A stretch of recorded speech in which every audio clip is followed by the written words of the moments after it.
Hello friends, കുറച്ച് തിരക്കുകൾക്കിടയിൽ misty ലാൻഡിൽ പോയതിന്റെ ബാക്കി വിശേഷങ്ങൾ പറയാൻ പറ്റില്ല കേട്ടോ.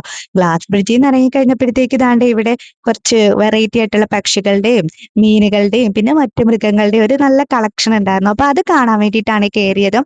അവിടെ ചെന്നപ്പോഴത്തേക്ക് അവരെന്നോട് പറഞ്ഞു, ഏതോ ഒരു വലിയ പാമ്പ് വലിയ പക്ഷിനെയൊക്കെ കയ്യിൽ വെച്ച് ഫോട്ടോ എടുക്കാം, പിന്നെ മീനിന്റെ കൊത്തു കൊള്ളാനായിട്ട് വെക്കാം. എന്റെ പൊന്നെ, ഞാനൊരു തുമ്പിയെ പോലും പിടിക്കാത്ത ആളാ. എനിക്ക് ഭയങ്കര പേടിയാണ്. എല്ലാത്തിനെയും ദൂരെ നിന്ന് കാണുമെന്നല്ലാണ്ട് ഞാൻ ഒന്നിനെയും തൊടാറില്ല. പൂച്ചയെ പോലും തൊടാറില്ല. പേടിച്ചോടിയതാണ് ദാണ്ട് ഇത് കണ്ടോ. എന്നിട്ട് വന്നിട്ട് സമാധാനത്തിൽ നിന്ന് ഞാനൊരു ചോക്ലേറ്റ് ഒക്കെ തിന്നിട്ട് ദാ വന്നിരുന്ന് ഈ വ്യൂ അങ്ങ് ആസ്വദിച്ചു. എനിക്ക് ഭയങ്കരമായിട്ട് ഇഷ്ടപ്പെട്ടു കേട്ടോ. ഭയങ്കര നല്ല ക്ലൈമറ്റ് ആയിരുന്നു. അത് കഴിഞ്ഞപ്പോ ദാണ്ടെ ഇത് വന്നിട്ട് ഒരു മാജിക് മിറർ ആണ്. ഇതിനകത്ത് കയറി കേറുന്ന വഴി കൂടെ കേറി ഇറങ്ങി വേറൊരു വഴിയിൽ വന്നിട്ട് വീണ്ടും കേറിയ വഴിയിൽ കൂടെ കേറി തന്നെ ചുറ്റിപ്പണഞ്ഞ് അതിനകത്ത് കുറച്ചു നേരം നടന്നു കേട്ടോ. എനിക്കൊന്നും മനസ്സിലായില്ല. അത് കഴിഞ്ഞിട്ട് വന്നിട്ടും ഒരു വ്യൂ പോയിന്റ് കാണാൻ വേണ്ടിയിട്ട് ഞാൻ ഈ കേറി പോവണം. അവിടെ ചെന്നപ്പോഴത്തേക്ക് ഗ്ലാസ് ബ്രിഡ്ജിനേക്കാളും കുറേയും കൂടി ഉയരങ്ങളിലാണ് അത്.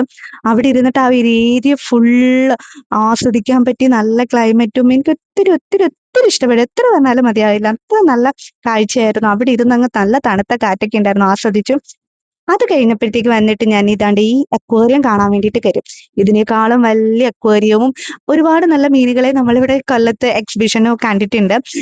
എങ്കിലും അവിടെ വരെ ചെന്ന സ്ഥിതിക്ക് അതൊക്കെ ഒന്ന് കണ്ട് ആസ്വദിച്ച് അതിനകത്തൊക്കെ ഇങ്ങനെ നടന്നു വെറുതെ സമയം കളയണ്ടേന്ന് കരുതിയിട്ട് പിന്നെ വന്നിട്ട് ദാണ്ടെ വീണ്ടും ഈ ആസ്വദിച്ച് ദാണ്ടെ ഈ സാധനത്തിലൊക്കെ ഒന്ന് കയറി അവിടുന്ന് ബൈ പറഞ്ഞു.